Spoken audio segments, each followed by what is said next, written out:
आज के exclusive interview के अंदर दुनिया का एक ऐसा घोस्ट जो हर उस इंफॉर्मेशन को दुनिया तक पहुंचाते हैं जिससे दुनिया के अंदर एक बड़ी वॉर को रोका जा सकता है। तो सबसे पहले हिंदुस्तान और पूरी दुनिया आपके बारे में और आपके संगठन के बारे में जानना चाहेगा। Thank you very much for your question. You can call me a. My organization is actually an organization which is a defense, intelligence, and security organization, an independent organization. It's called UNIT, and it is actually based in Britain. It's registered in Britain, and it has its outlets in different countries. We have got defense and intelligence veterans that help us to keep the world secure in case of a nuclear threat or a biological threat. So we came into existence in 2020 around COVID times because COVID was a bioweapon and we had information which is now being openly confirmed by the United States government that the vaccines were actually a weapon, essentially killing children. And our organization took it upon itself to go from one country to the other and speak to the key people in different regions to inform the leaders and the key people in Southeast Asian sector about the impact of these vaccines and what the broader strategy was in relation to these vaccines. UNIT was the first organization that warned about the war, that the war between Russia and Ukraine is actually a construct of the British, and that the British intelligence services under the FCDO and ultimately under the Royal Command, they are using United States as a military power and to push their objectives inside Ukraine because their ultimate goal is to fragment Russia, break it into small pieces, and actually to install their own favored leaders in those small fragments. And that they want to do, and they want to provoke Russia to use nuclear weapons. And this is why our work primarily focuses on the terrorist elements within the British establishment that are provoking this war. Thank you. आपने मुझे बताया कि जैसा आपका code name ए है और आपकी organisation का नाम यूनिट है और आपका हेडक्वार्टर ब्रिटेन के अंदर है और इसके आउटपोस्ट ऑल ओवर दुनिया के अंदर है, लेकिन एक बहुत शॉकिंग चीज़ जो आपने बताया कि इस पूरे वॉर के अंदर जो आज मिडिल ईस्ट में चल रहा है, दुनिया कह रही है कि एक यूक्रेन प्रॉक्सी के तौर पर यूज़ किया गया है, लेकिन आप कह रहे हो कि ब्रिटेन ने अमेरिका को एक प्रॉक्सी के तौर पर यूज़ किया है। मतलब कि पूरी दुनिया ये जानती है कि अमेरिका एक सुपर पावर देश है, तो एक सुपर पावर देश को कोई कंट्री कैसे एक प्रॉक्सी के तौर पर यूज़ कर सकती है? और आप कह रहे हैं कि इस पूरे यूक्रेन रशिया वॉर में ये लोग चाहते हैं कि रशिया न्यूक्लियर का यूज़ करे। तो लोग ये मानते हैं कि अगर आज कोई भी देश न्यूक्लियर का यूज़ करता तो दुनिया ख़त्म हो जाती है। अगर रशिया न्यूक्लियर का यूज़ करेगा तो इसका असर तो कहीं ना कहीं ब्रिटेन, अमेरिका, इन सभी पावरफुल देशों को पड़ेगा। Thank you for your question. Yes, it's a shocking thing. You know, people don't understand the complexity as to how the West works and where the main powers are situated. I think the best, I will take you back a couple of decades, which is basically up to 1990s, you know, late 1990s, when all these things had started to take shape. Actually, let me jump even before. So basically, after World War II, when, you know, the Allied forces, which is UK, America, Russia, etc., when they got their victory over Germany, I don't think many people understand that the British wanted immediately after for America to engage in a war against Russia. Immediately after. So what it is that World War II ended and there was Operation Unthinkable by Churchill. Now, Churchill is the same man, by the way, who divided and devised the division of old India, which is into India and Pakistan. He was the brains behind that division, strategic division in the favor of the British, because India and Pakistan would forever be at war, but at the end it would be the British who would be benefiting from all that. So this is the mindset which is very important to understand in this context, that Britain plays a game which is far more nefarious than with missiles, bombs, and even nuclear weapons. It's perpetual bloodshed because it needs that bloodshed to survive. And this is so basically now we jump forward into 1990s. Soviet Union has broken up, and you have got, you know, extreme poverty in certain ex-Soviet states. And the vision is this, that these states would become the puppet states of the West, which is Britain and America. And yes, many of that, many of those dreams do succeed. But ultimately, the goal is to divide Russia into even smaller bits, and to gain control over its land, property, resources, but most importantly, to get rid of the Russians, the ethnic Russians. This is very important to understand, that the core white British people, they have always considered themselves as being extremely racially superior to anybody else. This is quite, you can see that in the English word called slave. Do you know the word slave? It is actually a word Slav. The Russians' blood is called Slav.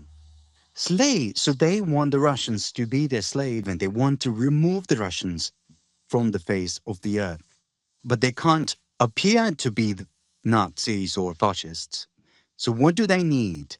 They need people from there on, from the from the broken Russian states, to actually wage war against their own people.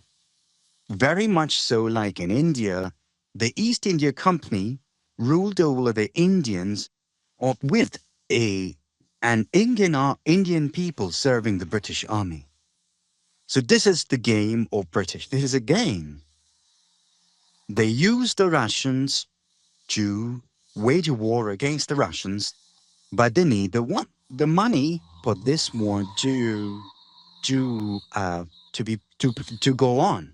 And where is the money and the military power coming from? Britain is not a country to provide money and military power. That needs to come from the United States of America. And it needs to come in a very strategic way. So basically, what they need is to install their own people inside United States of America. So the American government, if you look apart from President Trump, if you peel off the immediate circle, which is around President Trump even, actually, if you remove that, the next layer down are all British intelligence officers. They're not Americans, they're joint British intelligence officers. And these are the ones who keep the presidents or America functioning in the interest of Britain ultimately. And of course, what does America get from it? It gets a lot of money. It gets, it gets to boss around the world to do what it wants it to do. But ultimately, all the policies are around the British intelligence group, which is actually advising the policymakers and the president. And there is obviously a link between these people and Israel. However, we won't be touching Israel because Israel doesn't have that much of a role in this, as we need to keep focus on the role of British intelligence community, the FCDO, and the obviously ultimate commanders are the royal and their elites from within Britain. And this is something that the Russians recognize way early on, and they have actually said it repeatedly. Thank you. आपने बताया कि 1945 second world world war के बाद operation unthinkable चलाया गया, Churchill ने जैसे हिंदुस्तान का विभाजन किया। अब इनका एक ही मकसद था कि किसी भी कीमत पर यूएसएसआर को ख़त्म करना। तो 90s में यूएसएसआर ख़त्म हुआ और आज भी इनका ऑपरेशन चल रहा है। और एक बहुत इंपॉर्टेंट चीज़ आपने बताई कि स्लैब मतलब रशियन, या तो इन्होंने बोला ब्रिटेन ने कि हम रशियंस को ख़त्म कर देंगे या स्लेब बना देंगे, अपना नौकर बना देंगे। अगर मैं देखूं, अगर समझ में आ रहा है तो पहले यूक्रेन भी कहीं ना कहीं यूएसएसआर का ही हिस्सा था। तो यूक्रेन के अंदर जो भी लोग हैं वो हुए तो रशियन ही, एक ही जाति के हुए।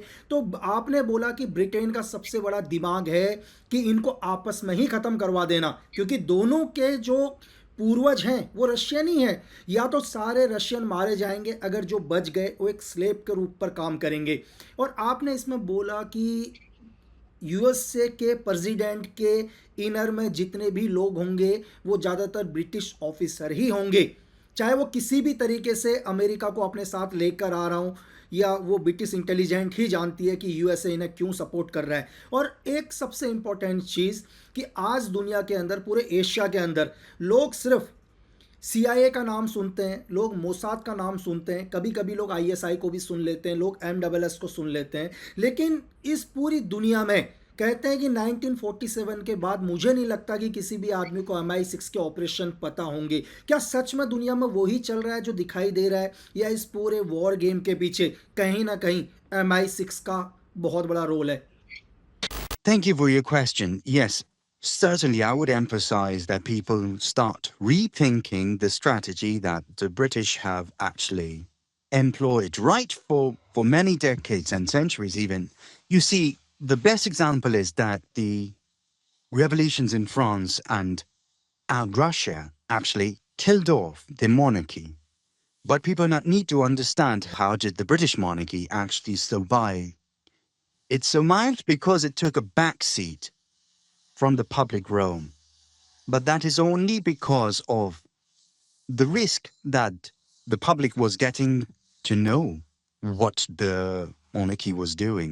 So it decided to retreat into the shadows, but it never decided to actually stop what it was doing and what its ambitions were. And hence they installed the layers between itself, between the monarchy or the elites, not just the king and the queen, but actually the elites, the monarch and the royal elites, and the actual people on the ground, which are basically MI6, the civil servants, and the FCDO. So these are basically the layers which are between the highly heinous crimes that the MI6 commits, or FCDO or British elites commit around the world. So it is critical for people to understand that the mind games are extremely elaborate, and it excels in putting other nations in front so that the entire world thinks actually it's US who is bombastic, who is so not who breaks the rules and this and that. But people just need to understand where are those coming from, where are those, and why is this coming from? The advisors who are giving their advice to the presidents in the United States, and also never forget that Britain doesn't have an army, Britain doesn't have a massive, you know. Defense defense store or whatever you want to call it. What it does have are incredible brains, which are nefarious brains, and are not there in any way to benefit the world. If what Britain did in Syria is far exceeds what actually the United States did, and people only just have to start understanding that the most intelligent games like cricket, for instance, you are aware of, or Scotland Yard, or these games are actually, or Risk or Diplomacy, they actually originate from the British minds. Now, these are the minds that the world is and needs to understand. And if these people and create games of the sort, what is stopping them from creating games at a much, much larger stage, which is, for instance, the Bucha massacre in Ukraine? How many people in your country, in India, would know that hundreds and hundreds of people were actually shown to the entire world that they had been killed by Russians? But how many people know that this was a joint MI6 and Ukrainian operation where actors were used and where Britain had advised the Ukrainian SBU to put out bodies on the road so that the satellite imageries can capture that, and those images were then circulated around the world as if as if Russia had actually killed those people and put them on the road for display. So I think people need to understand the games that Britain can play and how far they can go. And I think people need to ask questions about Bucha massacre because this was one massacre that MI6, with the royal prerogative, actually um, orchestrated, and there are witnesses that should be brought in the front. Yeah. Thank you. आपने बताया कि किस तरह से Britain पूरी दुनिया में emotions का गेम खेलता है, और सबसे बड़ा उदाहरण आपने दिया कि बूचा के अंदर कैसे ब्रिटिश आर्मी, ब्रिटिश इंटेलिजेंस ने कुछ एक पुरानी डेड बॉडीज़ को लाया और सैटेलाइट इमेज से पूरी दुनिया में एक भ्रम फैलाया कि रशियन आर्मी ने यूक्रेनियंस को मारा। Thank you.